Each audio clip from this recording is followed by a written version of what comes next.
Thank you very much. Thank you. It's beautiful out here this time of year. In the past 9 months, my administration has initiated the single greatest mobilization in U.S. history, pioneering, developing, and manufacturing therapies and vaccines in record time, numbers like nobody's seen before. No medical breakthrough of this scope and magnitude has ever been achieved this rapidly, this quickly, and we're very proud of it, and I had tremendous help from the military, generals, admirals, and many of the great people at the White House. Operation Warp Speed is unequaled and unrivaled anywhere in the world, and leaders of other countries have called me to congratulate us on what we've been able to do, and we've helped many countries with their ventilators and all of the problems they were having, and I'd like to congratulate everyone involved in this effort. It's been an incredible effort. As a result of Operation Warp Speed, Pfizer announced on Monday that its China virus vaccine is more than 90% effective. This far exceeds any and all expectations. Nobody thought they'd get to that level. And we have others coming which we think will be at equal level, maybe more if that's possible. In July, my administration reached an agreement with Pfizer to provide $1.95 billion to support the mass manufacturing and distribution of 100 million doses, with the option to purchase a total of 600 million doses shortly thereafter. Our investment will make it possible for the vaccine to be provided by Pfizer free of charge. Pfizer said it wasn't part of Warp Speed, but that turned out to be an unfortunate misrepresentation. They are part. That's why we gave them the $1.95 billion, and it was an unfortunate mistake that they made when they said that. We will work to secure an emergency use authorization, which should be coming down extremely soon, and my administration will then coordinate the distribution of the vaccine, and it will be approved. I think, again, it will be approved very, very quickly, we hope. The average development timeline for the vaccine, including clinical tests and manufacturing, can take 8 to 12 years. Through Operation Warp Speed, we're doing it in less than 1 year. If you had a different administration with different people, what we've done would have taken, in my opinion, 3, 4, 5 years, and it would have been in the FDA forever. This is 5 times faster than the fastest prior vaccine development in history. 5 times faster. Say it again, 5 times faster. Nobody can believe it, actually. 3 other vaccines are also in the final stages of trial. They'll arrive within a few weeks, and they will also be mass-produced, and the delivery will be very rapid. We're ready to go. The vaccine will be distributed to frontline workers, the elderly, and high-risk Americans immediately. It will be a matter of weeks. Get out very, very much ahead of schedule. Any schedule that I said we're going to be far ahead of that. We know that this virus primarily targets older populations and those with underlying health conditions, while over 99.98% of those under the age of 50 make a full and quick recovery. By giving the vaccine to high-risk individuals right away, we will dramatically reduce hospitalizations and deaths. Case levels are high, but a lot of the case levels are high because of the fact that we have the best testing program anywhere in the world. We've developed the most and the best tests, and we test far more than any other country, so it shows, obviously, more cases. By vaccinating the elderly and the high risk, we will effectively end this phase of the pandemic and allow seniors to reclaim their golden years, the golden years of their lives, which is so incredible. And it's about time that they can have those golden years. Again, this process is starting right away. Millions of doses will soon be going out the door. They're all ready, waiting for that final approval.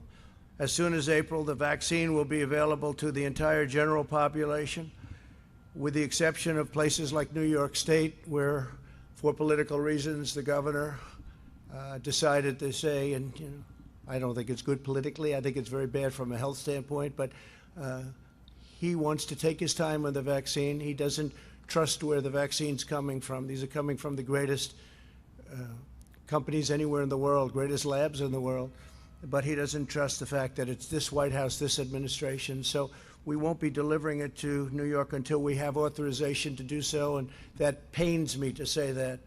This is a very successful, amazing vaccine at 90% and more. But so the Governor Cuomo, will have to let us know when he's ready for it. Otherwise, we can't be delivering it to a state that won't be giving it to its people immediately. And I know the people of New York very well. I know they want it. So the governor will let us know when he's ready. He's had some very bad editorials recently about this statement and what's happened with respect to nursing homes and his handling of nursing homes. And I hope he doesn't handle this as badly as he's handled the nursing homes. But we're ready to provide it as soon as they let us know that they'll actually use it.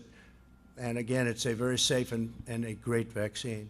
Already we have among the lowest case fatality rates, our country, anywhere in the world, the entire world, and we've performed significantly better than our peer countries.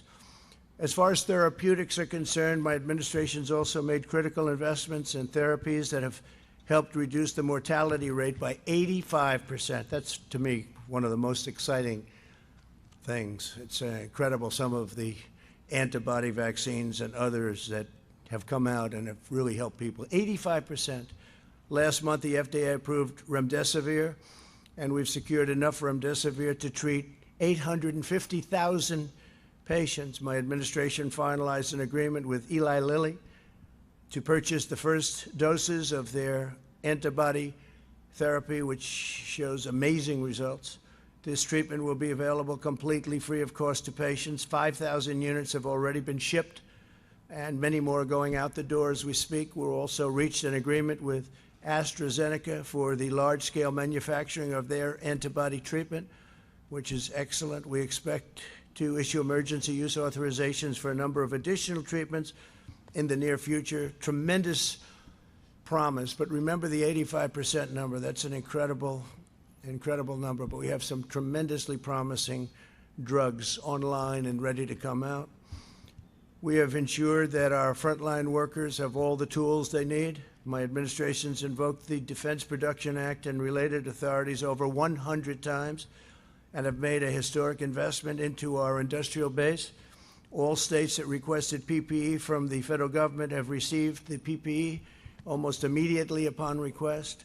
Every American who needed a ventilator has had access to a ventilator. Think of that. Very complicated piece of equipment, very expensive. And we haven't had one person in this whole country that has requested or needed a ventilator that hasn't had it. Every single request has been immediately filled. So that was something that was a great job. And now we're helping the rest of the world with ventilators because it's a very hard thing. We're producing them thousands of ventilators a month. The federal government has 22,000 beds immediately available for states and jurisdictions that need additional capacity. But we think that it's going to start going down, possibly very quickly. We'll see what happens. But with the vaccine, you'll see numbers going down within a matter of months, and they'll go down very rapidly. As we continue to combat the virus, our economy is rebounding far beyond any expectations. I see the stock market's up almost 400 points today again, and it's ready to break the all-time record. Our jobs records are incredible. The job numbers are incredible. In the last 6 months, we've created over 13 million jobs and slashed the unemployment rate by more than half. Last quarter, we witnessed the fastest economic growth ever recorded in the history of our country, 33.1%. It's a number that is more than double our highest. That was in 1952, and we've more than doubled it. The United States experienced the smallest economic contraction and the most rapid economic recovery of any major Western nation. We went down less and we went up more, which is quite a combination of facts. While healthy Americans have gone back to work and to school, we continue to spare no expense to protect the elderly and the vulnerable. According to some estimates, a national lockdown costs $50 billion a day and hundreds of thousands of jobs every single day. Ideally, we won't go to a lockdown. I will not go. This administration will not be going to a lockdown. Hopefully, the whatever happens in the future, who knows which administration it will be. I guess time will tell. But I can tell you this administration will not go to a lockdown. There won't be necessity. Lockdowns cost lives, and they cost a lot of problems. The cure cannot be, you got to remember, cannot be worse than the problem itself, and I've said it many times. And when you look at what happens during a lockdown, I just say it very loudly. It's horrible what happens with drugs, alcohol, depression, loss of jobs, business closures. It's a terrible thing. So this administration will not go, under any circumstances, will not go to a lockdown, but will be very vigilant, very careful. We understand the disease. It's a complicated disease, but we understand it very well.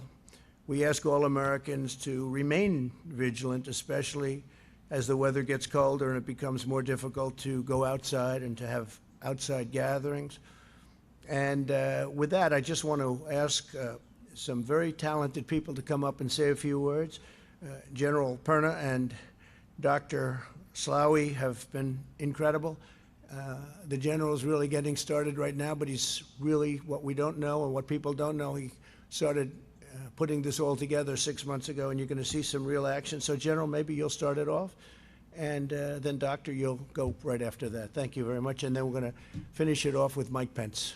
Okay? Thank you, please. Thank you, sure.